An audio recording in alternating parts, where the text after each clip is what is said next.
เขาเพื่อให้เขาได้มีความสุขความเจริญเพื่ออายุวันะสุขภาพ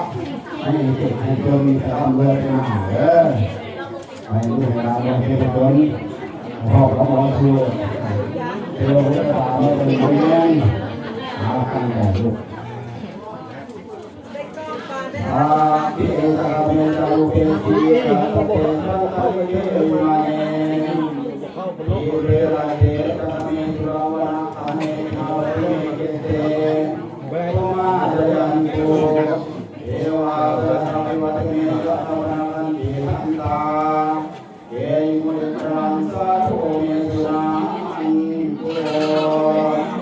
สัพพะพุทธังภาเวนะธรรมังภาเวนะกังกังภาเวนะ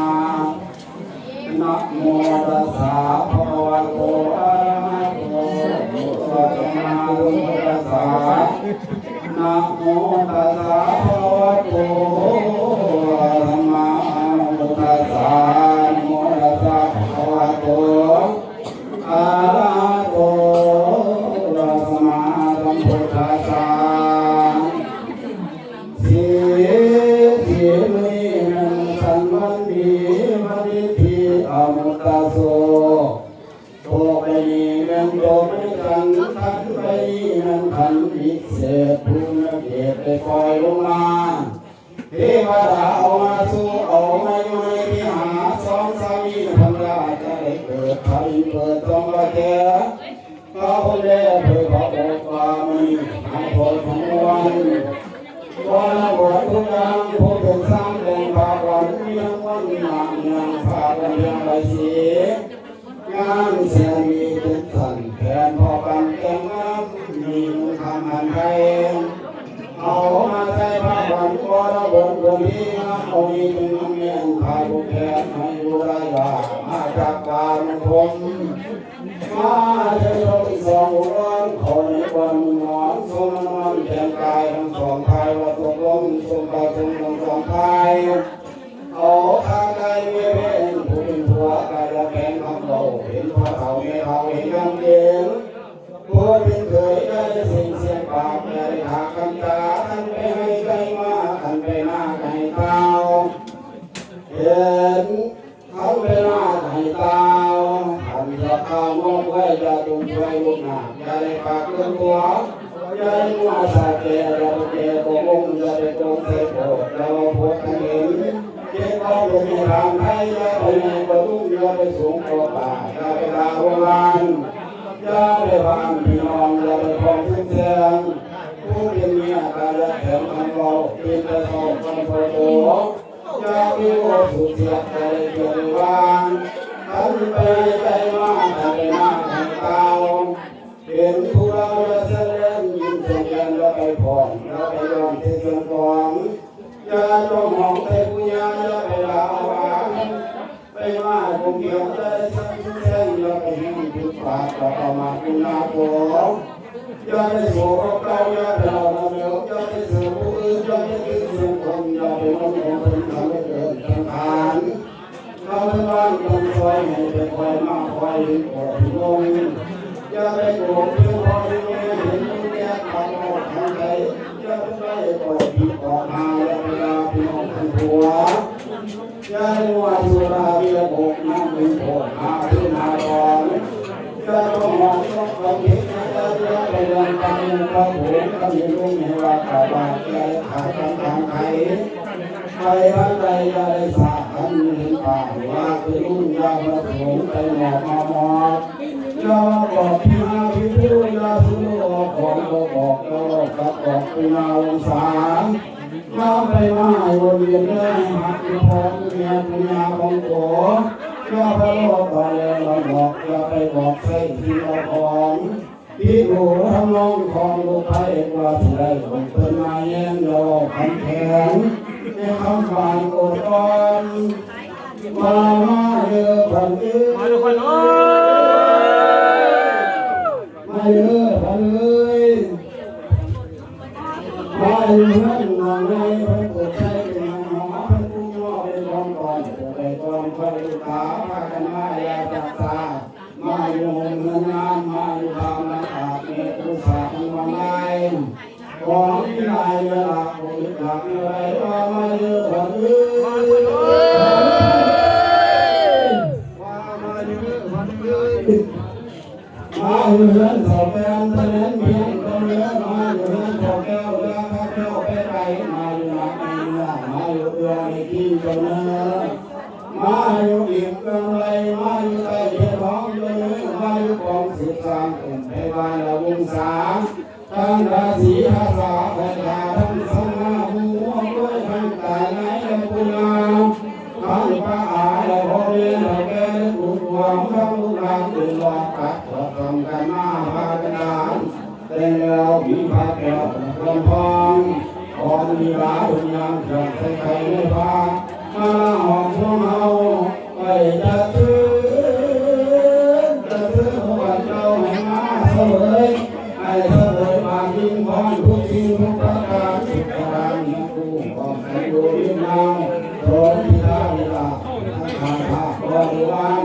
พนักอันตรายท่านหายไปถ้าเอาไปคนถูกยกย่องให้ใครยืนสวัสดีทวันอันนี้พญาอินพญาพงพญาขอขาข้าทางอีกว่าอยากขาบริวโหโอโลสภาการนักที่ละจิตปากมุมาอายุโนสุขังทักรังสาธุ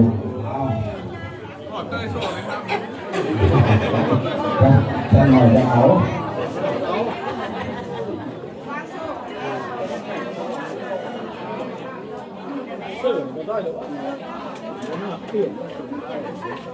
บนหน้าเกียรติหัวรถ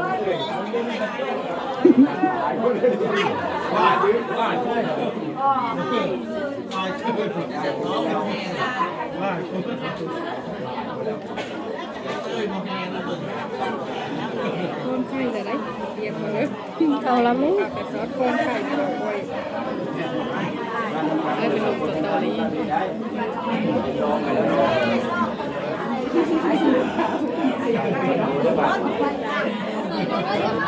รู้ข่าวกันหาไปเฮ็ดเหมือนกันรู้ข่าวไปจนเราเชี่ยงคนมานี่หัว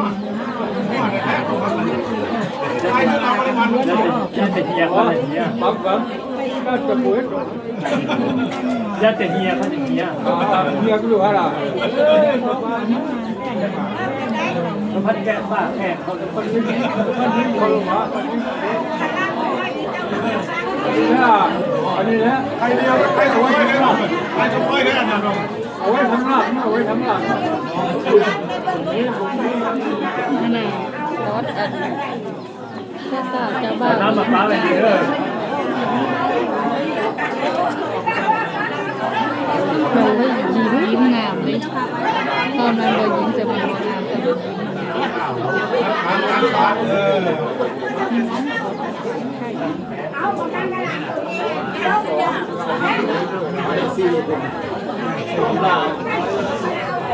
ถ้าพัดอันโคนไข่กับจุกอันหอมแดงกันก็หอมเลยถ้าเอาแต่ซอสเด็ด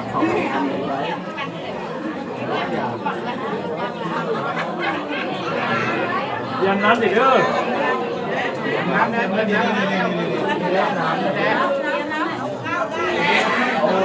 ๋ยวดู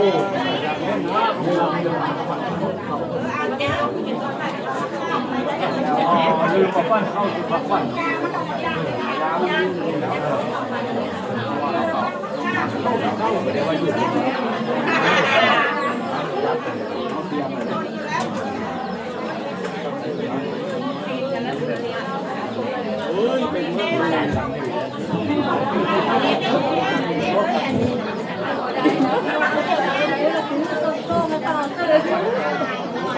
น้ำไปเลยน้ำไปเลย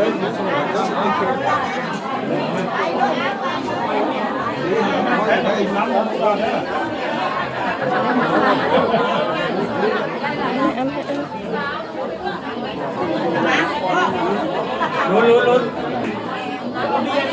สุรามาน้ำมาแล้วเอาน้ำก็เข้าไปน้ำหัวเบี้ยเด้อน้ำสบายมีแล้วเดี๋ยว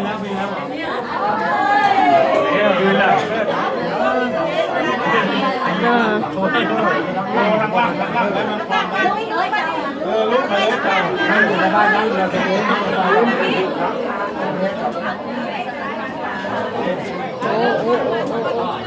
แล้วก็ได้สนอง นี่ไหนได้เดียวนะเอามาดิ โซนใส่แล้ว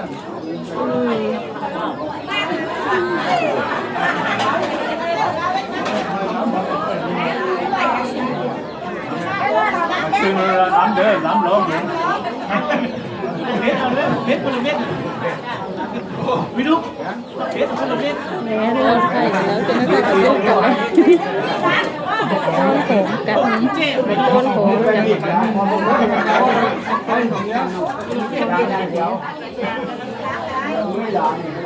น้ำเด้อน้ำเด้อ ต้องมา ไปเดี๋ยวเราไว้สูตรแทนเอาลูกในหลานทั้งหมดเนาะอันทุกก็ว่าหอมเจ้าสาวเนาะแล้วจะทำกันเด้อภาพเปลี่ยนได้จะภาพเด้อ เตรียมเลย เข้าสมัยเด็กค้างไว้ค้างไว้